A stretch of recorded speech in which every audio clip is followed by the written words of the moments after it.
Hello, I'm Alyson Le Grange. A very warm welcome from Durban, South Africa. We get you the news and the newsmakers from Africa. From elections to climate change to innovations and opportunities. As the world's attention shifts, we report from Africa, the heart of the global South. Join me every weekday live on First Post.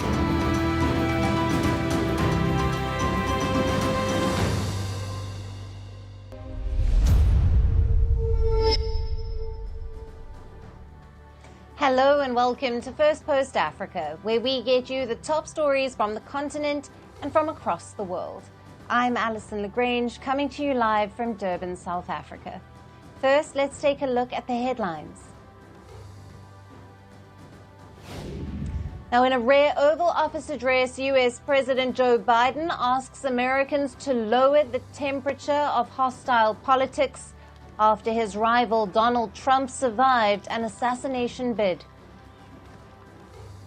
As Israel's Gaza onslaught continues, the UN says it would take over 100 lorries, almost 15 years, to clear the strip of the 40 million tons of rubble. The cost of this operation would be around $600 million. European Union members boycotting Hungary's Foreign Affairs Summit amid tensions between Brussels and Budapest over Viktor Orban's obstruction of the bloc's foreign policy. Pakistan government to seek a ban on Imran Khan's political party.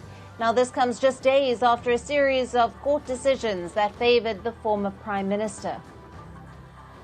And the death toll from a blast at a cafe in Somalia's capital, Mogadishu, climbs to 9 after a car bomb struck the venue packed with football fans watching the Euro 2024 final.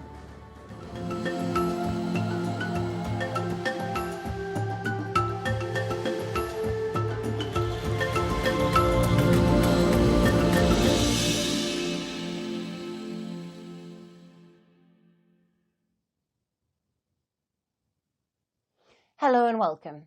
Our top focus tonight is on Rwanda, where D-Day has arrived. Voters flocked the polling stations to elect their next president. President Paul Kagame, who has ruled the country since the year 2000, is seeking another term. Although 8 candidates initially applied to run against him, only 2 made it to the final validated list: Frank Habineza and Philippe Mapimana. Now, these are the 2 candidates who also challenged him at the last poll in 2017. The remaining candidates, including Kagame's most outspoken critics, were disqualified for reasons such as previous criminal convictions. At the polling center in the capital, Kigali, people started queuing 90 minutes before the polls opened. Voters praised Kagame for rebuilding the country in the aftermath of the 1994 genocide, which killed some 800,000 ethnic Tutsis and moderate Hutus.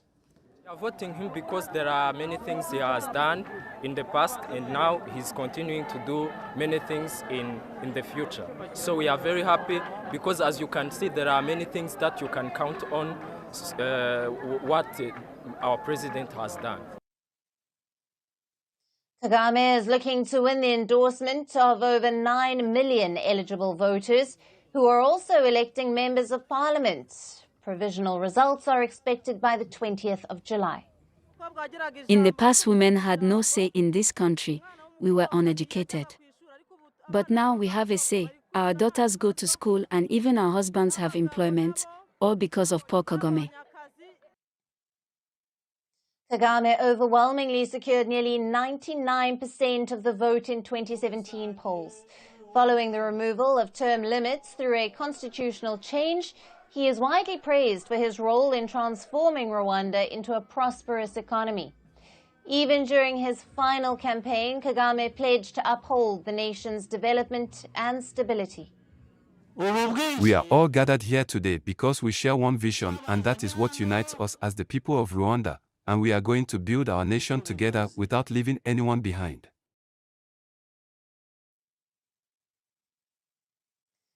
While some view Kagame as a visionary leader, others perceive him as an oppressive despot.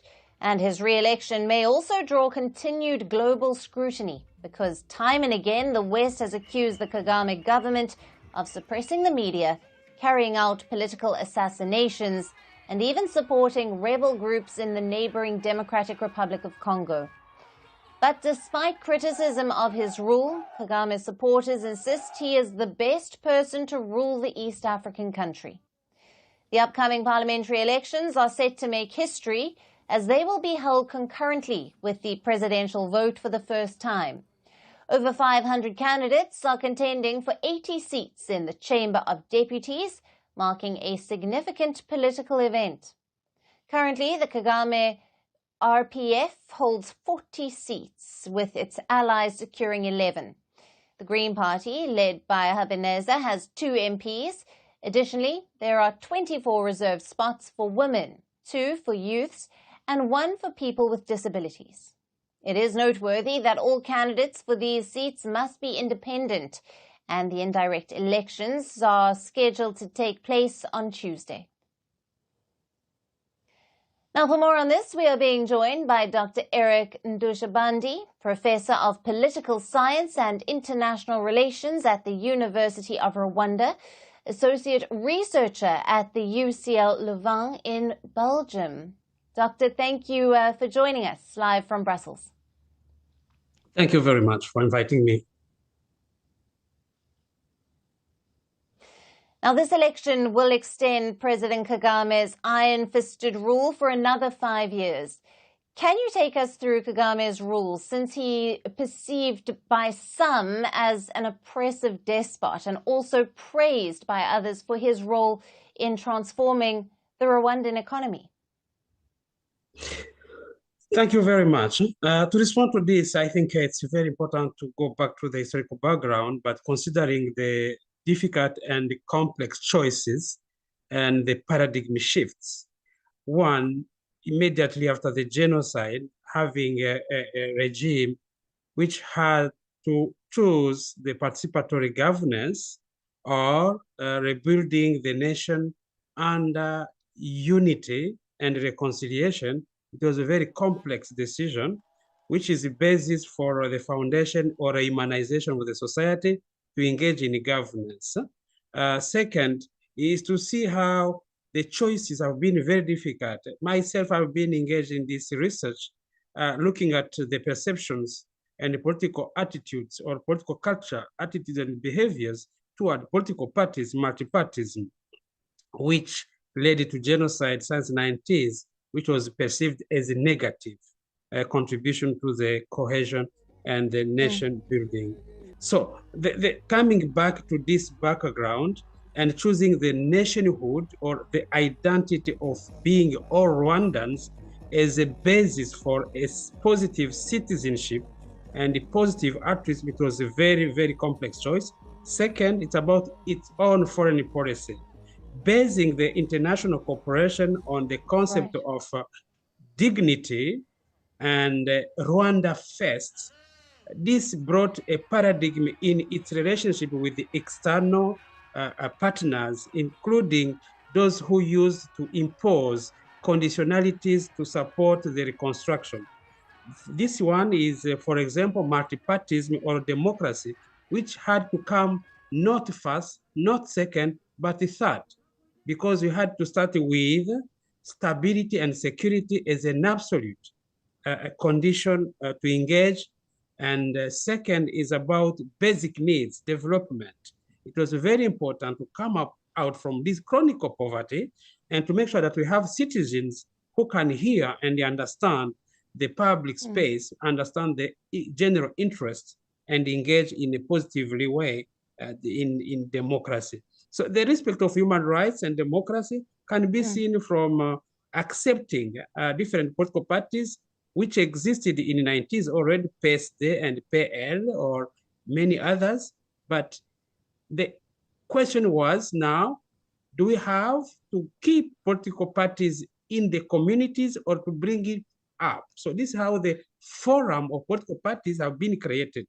So these have been very polemic, saying that this forum is dominated by the dominant political party. But it is surprising to see that even the dominant party was saying the winner doesn't take all. This was the power sharing model. Right. So the criticism is around the freedom of people inside the forum. The criticism are coming when it's about the opposition expanding from outside Rwanda and not converging with the internal laws.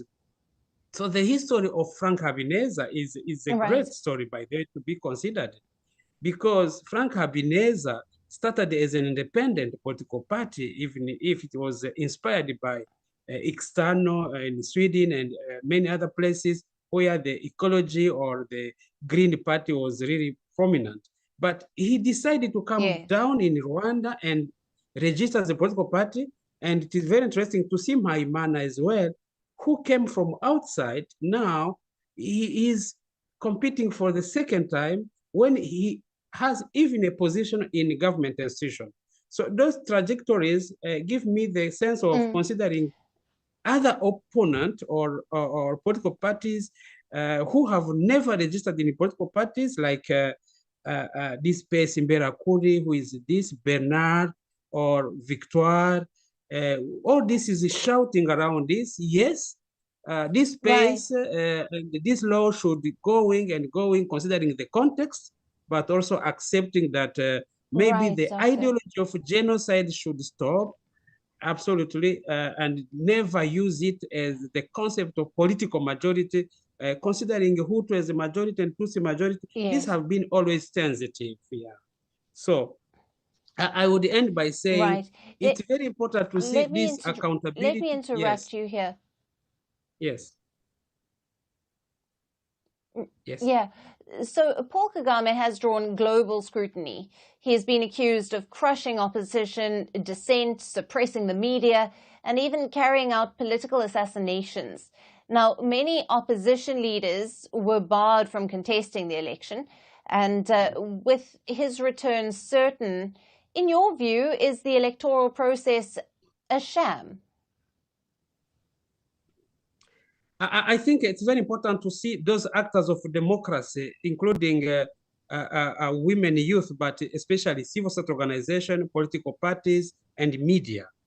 When you consider these trajectories of all those actors, in terms of professionalism and consistency, I think many of those actors have been depending once again on outside supporters. When you turn inside the country, there is a need for professionalization and keeping in mind what is fundamental for Rwanda, not touching on the ideology of genocide or describing the cultures and so on. But in this process, of course, when you see the law and the freedom of in terms of space, public space, something have been changing and positively, basing on evidences and going for constructive advocacy. This is a concept which is not yet accepted for many actors outside, because we usually have this as confrontational relationships. So these have been effectively one of the points, case by case, by the way. We can't generalize all. I don't know every case, but of course the laws have been revised depending on the feedback, and it is very important that we go in this direction to make sure that all those actors are capable and are professional. Then they can go in terms of producing alternative voices for the development of democracy in this country. Right. And Doctor, the Democratic Republic of Congo accuses Rwanda of backing the M23 rebels who have been carrying out attacks in the North Kivu province. With Kagame's return, how will Rwanda's situation with neighboring DRC change? Could it worsen, or could we see some sort of stability? I think this is a good question, but I would be better to have it bigger than that. I think if you consider it from geopolitical, I think we should include in this question external actors in this matter. This one. all these influences between West and the BRICS development. Second, all this scarcity of resources in Eastern Congo, it has to be considered in this understanding. Second, it's about going deep to see what was going on before elections. Kinshasa and Kigali, considering the region, I think this operational environment should be considered. I think those will be the factors which will definitely influence the behaviors of President Kagame after his return as president of Rwanda after this election. So it is not just the relationship between Kagame coming back or confirmed. It will be depending on the behaviors of Kinshasa or this dialogue and the diplomatic activities around. But considering the fundamental causes of the problem will be important to be considered. And maybe coming back, Kagame will have maybe time to engage in this, once again, putting on the table the responsibility of leadership and governance inside Congo, but also the responsibility of international community to make sure that insecurity at the borders is controlled.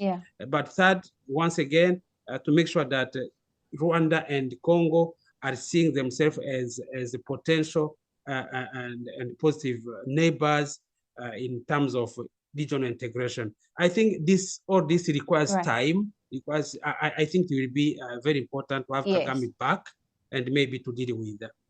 Right. Doctor, thank you very much for being with us on Firstpost Africa and for your valued insights on the ongoing Rwanda elections. I thank you very much for having me. Bye.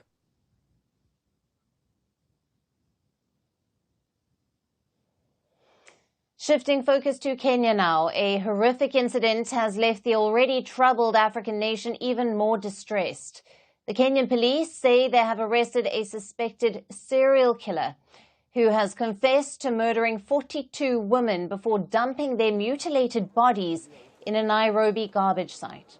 So far, police have only recovered 9 bodies, which were found dumped in an abandoned landfill in Mukuru, a collection of slums south of the capital, Nairobi. The bodies were found dumped inside plastic bags and were recovered from a sea of floating rubbish. The police have named the prime suspect as 33-year-old Collins Jomaisi Khalisia, who was arrested at a bar early on Monday morning as he was watching the Euro final. The police described the suspect as a psychopathic serial killer who has no respect for human life. Now, Khalisia claimed that he had been murdering the women since 2022. The victims were reportedly aged between 18 and 30, which also include the suspect's wife. Authorities have also reportedly arrested a second suspect who was caught with one of the handsets from one of the victims. The discoveries of 9 female mutilated bodies over the weekend left the people of Kenya shocked and angry. The gruesome incident has increased pressure on the allegedly under fire police in the wake of massive anti-tax hike protests in the country. Now, the incident brought Kenya's police force under scrutiny.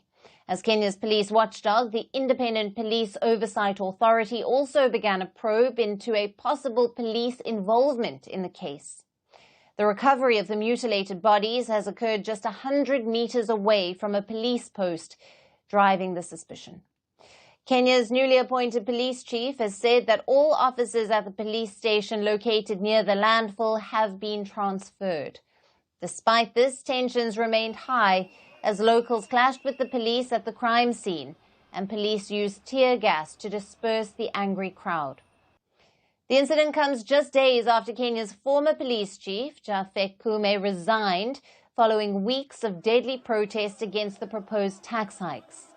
As per rights groups, at least 39 people died in those protests. Kenyan police have been accused of shooting dozens of protesters and abducting several others. Though police have identified the suspect, they are yet to ascertain his motive and to recover the remaining bodies. The horrific incident has only added to worries for President William Ruto, as anger and discontent among the people of Kenya continues to simmer.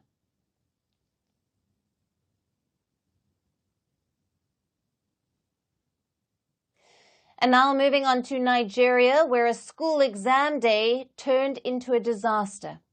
At least 22 students died after a school building collapsed in central Nigeria on Friday. The incident occurred in the Jos city of Nigeria's Plateau State, where the two-story building of the Saints Academy School collapsed when many students were writing exams. Chaos and scenes of desperation unfolded as parents rushed to look for their children while students cried for help. A total of 154 people were trapped under the debris, and rescue teams were quick to arrive and they tried to reach the victims through heavy machines. Rescue efforts have ended. However, as per the Red Cross, one student and a teacher remain missing. Some 30 people are undergoing a treatment for their injuries, and those killed have been buried by their loved ones. I went there to see the collapsed building, a two-story. I saw the building. So, people were helping to rescue the students. My two girls, one jumped out, they rescued the other one. My boy was down. It took some time before they brought him out from the rubble. He had injury on his head. I saw his dead body in the mortuary.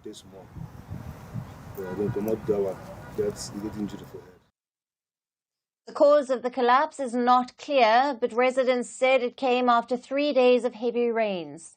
Nigerian President Bola Tinubu described the incident as a huge loss to the nation. A formal investigation into the incident is yet to begin. However, the state authorities have pointed out the need to reinforce building standard codes. The Plateau State government has said that the incident was an avoidable tragedy. It cited the school's weak structure and unsafe location near a riverbank. We have to go back and begin to look at how many of those schools, including even public schools, we're not going to spare anyone. We're going to go back. Contractors that were given contracts by government to build public schools, if we also find that those buildings were not well built, we'll take appropriate action. Building collapses are fairly common in Nigeria. In 2021, at least 45 people were killed when a high-rise building under construction collapsed in Nigeria's economic capital of Lagos. Since 2005, at least 152 buildings have reportedly collapsed in the city. Poor quality of work, lack of oversight, and official corruption to bypass checks are often blamed for such incidents.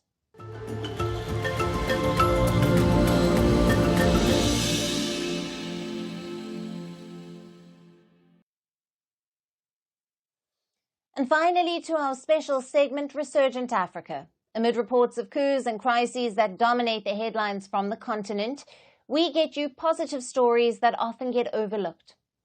Nelson Mandela's legacy continues to live on in South Africa in many profound ways. Among the most tangible and beloved symbols of his enduring influence is the Madiba shirt. Now, these vibrant, loose-fitting garments, worn untucked and without a jacket, have become a cherished part of South African culture. Originally designed for Mandela over 30 years ago, the Madiba shirt remains a powerful reminder of him. Our last story gets you all the details. Nelson Mandela is a name that resonates deeply with the hearts of South Africans. It symbolizes the spirit of perseverance, unity, and unyielding strength. His journey from prisoner to president encapsulates a narrative of hope and transformation. It makes him a beloved figure whose influence extends far beyond his lifetime. Despite passing away a decade ago, Mandela's legacy continues to thrive across the continent, reminding people how inspirational and resilient he was. One of the most enduring symbols of Mandela's legacy is the iconic Madiba shirt. Madiba is the clan name by which Mandela is known in South Africa. It was created for him over 30 years ago. The distinctive garment is worn untucked and without a jacket. The designer behind the Madiba shirt, Sonwabile Ndamase, fondly recalls the moment he was contacted by Winnie Mandela in 1990. Following Mandela's release from 27 years of imprisonment, he needed a wardrobe that could serve both formal and casual occasions. The designer who met Mandela at his home in Soweto created a shirt that would allow Mandela to address industry leaders and masses alike without the need for a tie. It was then at that time that he started to tell me that he wanted something that when he's wearing, it must be something that could look very conservative for him to go and address the captains of the industry, and he must also be in a position of addressing the masses without him having to go and change. But it must be something that is comfortable. The self-taught designer crafted loose-fitting silk shirts with bold Oriental-style patterns, which have now become emblematic of Mandela's legacy. Anybody who wants to leave a Mandela legacy or who wants to leave Mandela ethos in life, guess what they're doing? They will go and pick up Madiba shirts. Each Madiba shirt, with its vibrant colors and playful designs, tells a story. Whether featuring deep hues like burgundy and royal blue, or cooler tones depicting elements of nature, these shirts are instantly recognizable as part of Mandela's signature look. The designer, who suffered a mild stroke in March 2024, says he is now committed to passing on his craft to the next generation of garment makers. The legacy of the Madiba shirt extends beyond its fabric. It's a piece of history embraced by South Africa's political and business elite. Among its wearers are prominent figures such as the current president Cyril Ramaphosa and former presidents Thabo Mbeki and Jacob Zuma. The shirt has also found favor with international icons like former US President Bill Clinton and boxing legend Mike Tyson. In September, the designer will take his expertise to New York. He will be hosting a masterclass for young designers. This event will coincide with the launch of his Vukani brand's new collection, a tribute to the 30 years of democracy since South Africa's first all-race election in 1994. Nelson Mandela's legacy is woven into the very fabric of South African culture. The Madiba shirt is more than just clothing. It's a symbol of freedom, unity, and the enduring spirit of a man who changed the course of history. And that's it on the show for today. We will see you again tomorrow at the same time. Thank you for watching, and goodbye.